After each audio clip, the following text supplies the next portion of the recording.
Nuestra primera actividad se llama psicomotricidad geométrica. Si hablamos de las fases de Van Giel, correspondería con la primera fase, aquella donde averiguamos qué nivel de aprendizaje tiene el niño y así poder partir de él para ir avanzando hacia los nuevos conceptos que queremos enseñarle. En este caso, como nuestro tema es el triángulo, queremos saber si distinguen la figura de un triángulo y si pueden discernirla de las otras formas que se parecen. Entonces vamos con el juego.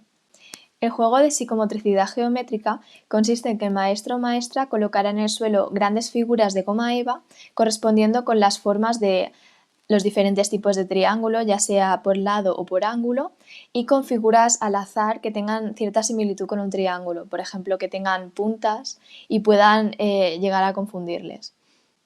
Entonces la maestra formulará preguntas como por ejemplo, poneos encima de una de las figuras que tengan puntas y ellos correrán y se pondrán encima de, por ejemplo, algunas serán triángulos y otras serán esas figuras al azar que hemos hablado. Luego podría decir, sentaos encima de aquellas figuras que son triángulos y así podemos ir viendo y observando a cada niño y saber en qué punto se encuentra y si reconoce el triángulo o bien se confunde y se sienta en otra figura que tiene puntas. Después de eso podemos preguntar ¿cuántos triángulos hay en el suelo? O ¿por qué creéis que la figura azul es un triángulo? Y así saber qué razonamiento están usando para distinguir una figura de otra y saber si una es un triángulo o sin embargo es una figura al azar. Después de esto, el maestro habrá estado observando y habrá recabado toda la información que necesita para saber de qué punto partir y cómo organizar las siguientes actividades en base a ese nivel que los niños poseen. Teniendo en cuenta que nuestro tema principal del trabajo era el triángulo, solo hemos colocado esas figuras geométricas básicas en el suelo, pero una posible variación sería colocar también otras figuras básicas como el círculo, el cuadrado, el rectángulo, el rombo, y de este modo trabajaríamos otras áreas de las figuras geométricas y no solo el triángulo. Se les podría pedir o bien que identificaran cada figura geométrica que hay en el suelo o bien podríamos hacerles discernir de todas esas figuras que ellos ya conocen porque habrán visto aquella que nos interesa o que estamos trabajando, en este caso el triángulo.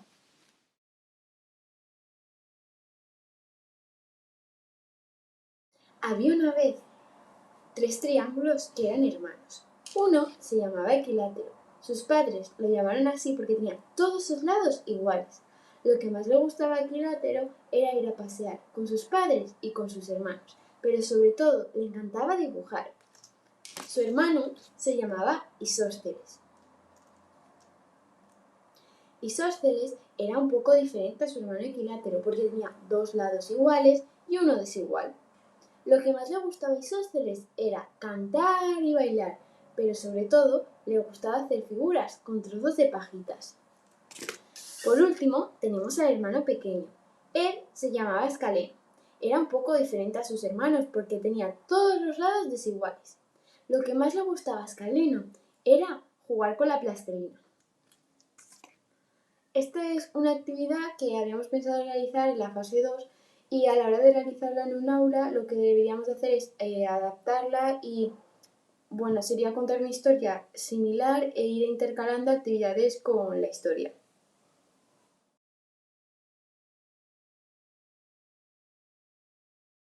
La asamblea dará comienzo cuando todos los niños estén sentados en el suelo en círculo.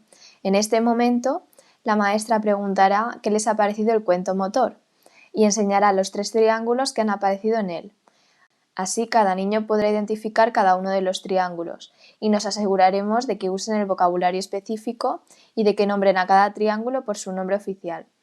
También les daremos la oportunidad de verbalizar y justificar sus respuestas. De ese modo, sentarán la base del aprendizaje que se ha llevado a cabo durante las 2 anteriores actividades. En las posibles variaciones que puede haber dentro de la asamblea está el escoger un niño al azar y preguntarle si puede dibujar el triángulo equilátero, por ejemplo. Entonces el niño, al sentirse toda la atención de sus compañeros, se esforzará más en recordar los aprendizajes adquiridos. Otra variación posible sería hacer grupos de 3 o 4 y asignarle a cada grupo un triángulo. De este modo, el grupo se esforzará en explicarle al resto de sus compañeros en qué se diferencia este triángulo del resto y cuáles son sus características.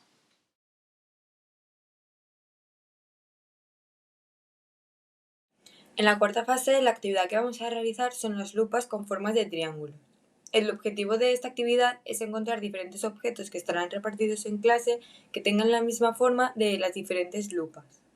La edad en la que nos hemos basado para realizar esta actividad será con niños de a partir de 4 años y la duración de la actividad será unos 30 minutos. Los materiales que vamos a utilizar para esta actividad son las lupas con las diferentes formas de los triángulos,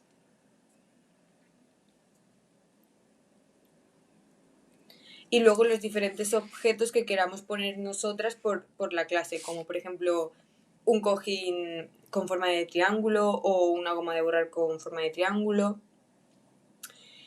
Luego, esta actividad consiste en que nosotras repartiremos las diferentes lupas a todos los alumnos y pondremos diferentes objetos en toda la clase. Entonces, los alumnos tendrán que ir con sus lupas en busca de los objetos que tengan la misma forma.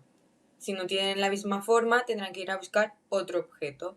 Cuando cuando hayan visto ya todos los objetos que habrá repartidos en clase, haremos una apuesta en común y cada alumno tendrá que decir qué objetos ha encontrado que sean igual que su lupa. Con esta actividad podremos ver si los niños han aprendido las diferentes formas de los triángulos y si saben diferenciar los diferentes triángulos con los objetos de clase.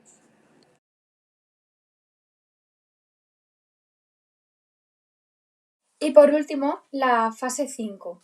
La actividad que hemos preparado para esta fase se llama las pajitas en forma de triángulo.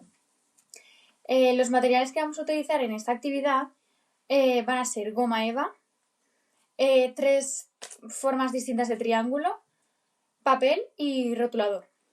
Vale, el desarrollo de esta actividad consiste en saber relacionar y clasificar los diferentes tipos de triángulo, que son 3, en su correspondiente grupo según su clase y sus lados. Se trata de que el niño es el protagonista en esta actividad. En esta actividad habrán 3 clases de triángulo donde ellos tendrán que relacionarlos teniendo en cuenta el color, pero sobre todo sus lados. La maestra les dará a cada alumno 2 triángulos diferentes y donde ellos tendrán que relacionarse, o sea, saber identificar qué compañero tiene el mismo que el suyo, en primer lugar, y a continuación ir a la zona donde estén los 3 tipos de triángulos y clasificar según sus lados su triángulo.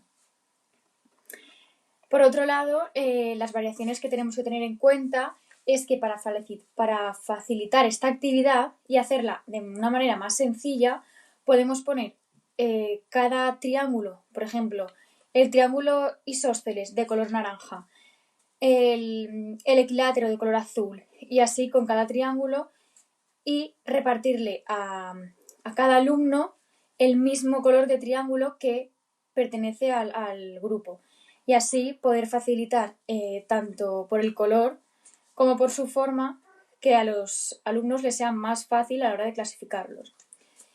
En cuanto a los criterios de evaluación, evaluaremos que todos los alumnos hayan participado en la actividad, se hayan sentido a gusto y hayan sabido clasificar con mayor rapidez y fluidez su triángulo con su correspondiente grupo de clase, teniendo en cuenta tanto sus lados, que es lo importante en esta actividad, y con la ayuda del color.